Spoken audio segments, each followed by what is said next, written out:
El plano secuencia es ese recurso que cuando aparece en una película se te queda grabado en la mente. Esa escena impactante en continuidad suele ser porque el plano secuencia suele traer realismo a la película. Normalmente cada vez que se rueda una escena en plano secuencia tiene su razón de ser, no suele ser algo estético que se hace al azar. Y es que el plano secuencia tiene dos características. Una, que el espectador es consciente del espacio que rodea a la cámara. Y dos, que el tiempo que dura el plano es el mismo que dura en la historia. Todo esto sirve para jugar con el fuera de campo y no saber de dónde viene el peligro, o para jugar con la urgencia que requiere la historia, como podría ser una bomba. Estas dos cualidades lo que hacen es que el plano, lo que vemos, sea más real, que nos creamos la historia. Pero de todas estas películas hay una que maneja el plano secuencia de manera magistral. Tenéis que daros cuenta que aparte de darnos estas cualidades también nos quitan muchos recursos, nos limita.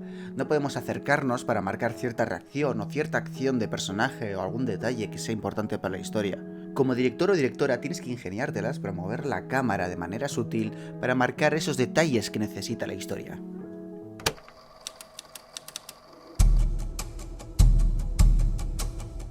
En 1917 logra combinar estas dos cualidades del plano secuencia para mantener la tensión durante toda la película.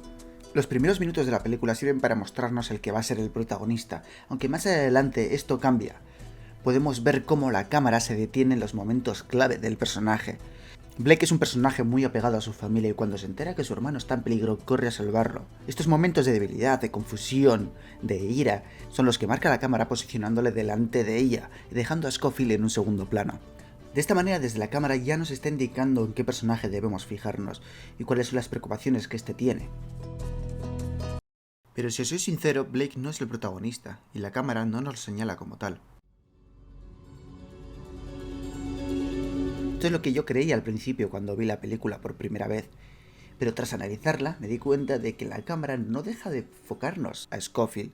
Es cierto que Blake tiene su punto de atención porque como personaje tiene su conflicto interno y hay que señalarlo, pero Scofield es el protagonista desde el principio al final. Ya desde el guión el primer nombre que leemos es el de Scofield, nos señala quién es el protagonista. En la película vemos por primera vez a Blake, pero ni siquiera vemos su rostro, y cuando el plano avanza podemos ver a Scofield en primer término.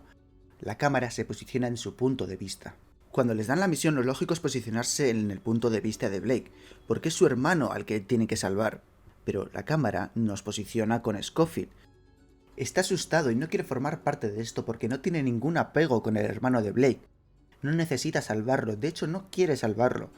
Si Scofield no fuese el protagonista, lo lógico sería que al salir de la estancia la cámara se posicionase con Blake, pero no es así. La cámara sigue a Scofield intentando atrapar a Blake para pararle. Si repasamos el esquema del viaje del héroe, este sería el punto en el que el héroe rechaza la aventura. Todas las películas tienen un punto donde dos personajes dialogan. Cada escena tiene su razón de ser, pero al final estas se resuelven con un plano contra plano.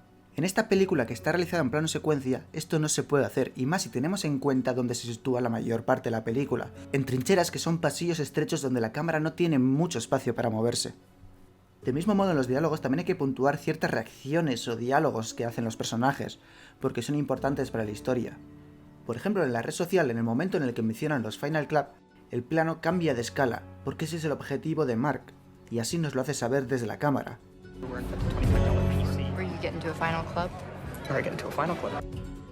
La cámara entra y sale con Scofield de la estancia, y eso posiciona al espectador en su punto de vista. Pero a pesar de eso, un buen director lo que tiene que hacer es preocuparse por todos sus personajes y darle los momentos que necesitan. Por eso, hay que tener en cuenta que Blake va a rescatar a su hermano, y tiene poco tiempo para realizarlo. Sam Mendes, el director, no se olvida de esto y le da un momento de respiro, un momento de canalizar sus sentimientos.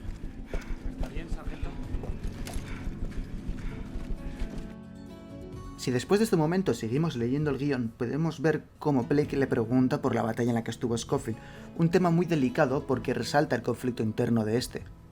En una película normal, lo lógico sería cortar a Scofield para marcar ese conflicto interno, pero en una película realizada en plano secuencia esto no se puede hacer, y la solución que tanto Sam Mendes como Roger Deakins encuentran a esto es muy elegante y muy sutil, y se trata de colocarlo en primer término. ¿No te acuerdas del son? No mucho. Cuidado. Vamos. Pues no te fue nada mal. Te dieron una medalla.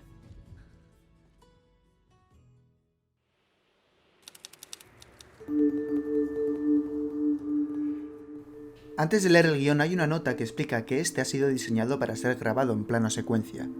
Al leer esto me entró la curiosidad porque quería saber de qué manera habían alterado el guión o su estructura para que éste funcionase en un plano secuencia. Y una de las formas en las que el guión está enfocado al plano secuencia se encuentra en los diálogos. Estos están diseñados para que cada personaje tenga su momento en pantalla y que hable sobre su conflicto interno durante un largo tiempo, para que no tengan que estar cambiando de primero o segundo término durante toda la película. Antes de que un personaje importante necesite atención por la cámara, ocurre una acción, algo que sitúa al personaje delante de la cámara y en primer término, para que el espectador pueda ver su reacción. Esto sería el equivalente al plano contra plano al que estamos acostumbrados. Pero la cámara tiene otra motivación y es el punto de vista. La cámara sigue a Scofield durante toda la película, vemos lo que él ve y nos movemos con él. Pero también hay otras veces donde la cámara toma una libertad y se aleja de Scofield, porque el punto de vista no solo es ver lo que el personaje ve, sino sentir lo que siente. Y esa libertad sirve para que el espectador pueda sentir lo que Scofield siente y empatice más.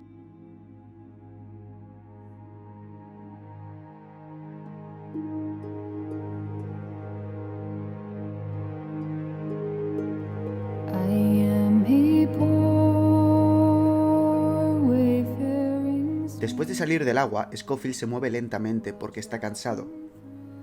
Una voz le guía y poco a poco camina hacia ella lentamente. La cámara decide seguirle con los mismos pasos, y cuando éste se sienta, ésta se aleja de él, llevándonos hacia la voz, hacia todos los soldados que están sentados. No porque el punto de vista se salte aquí y no veamos lo que Scofield ve, sino porque sentimos lo que estamos sintiendo con Scofield, que su cabeza, su cerebro, se va hacia el grupo, hacia la canción, se mueve con ella, y la cámara se mueve con ese sentido, para transmitirnos lo que está sintiendo el personaje de Scofield. Si la cámara se mueve es por una motivación, y esta no es la única vez que lo hace para transmitirnos lo que el personaje está sintiendo. Este sitio. Este pueblo. Ecust. C'est Ecust. En esta escena donde está intentando comunicarse con la civil francesa, llega un momento donde podemos leer en el guión que Scofield empieza a sentir dolores fuertes de cabeza. Y acto seguido, después de esta frase en el guión, la cámara responde como tal para transmitirnos lo que el personaje siente, y comienza a moverse alrededor de Scofield para transmitirnos esa idea del mareo que siente.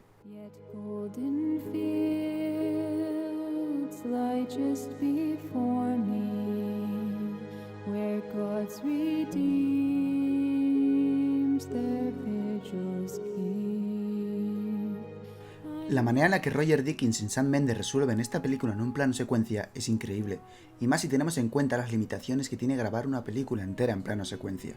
Una de ellas es el tiempo, y es que la película está grabada entera con el cielo nublado, para que esto mantenga una continuidad en la luz durante toda la película. Pero si hay un momento donde no es necesario mantener la continuidad, es en el final de la película. Por eso, si prestamos atención, porque es muy sutil, de veras, igual ni os dais cuenta, hay un momento donde pasa una persona por delante y aparece el sol. Esto se puede apreciar en el contorno de Scofield, donde se aprecia más cómo entra la luz. Pero si queréis saber la razón de esta decisión, subiré un siguiente vídeo donde analizaré la película ya más en profundidad, viendo el arco de Scofield y su aventura en esta historia. Así que si no queréis perderoslo, darle a me gusta, suscribiros y darle a la campana para que YouTube os avise de cuando subo el siguiente vídeo. Un saludo y nos vemos en el siguiente análisis.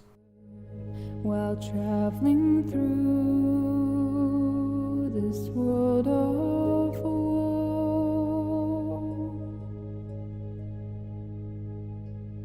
yet there's no sickness, toil or danger.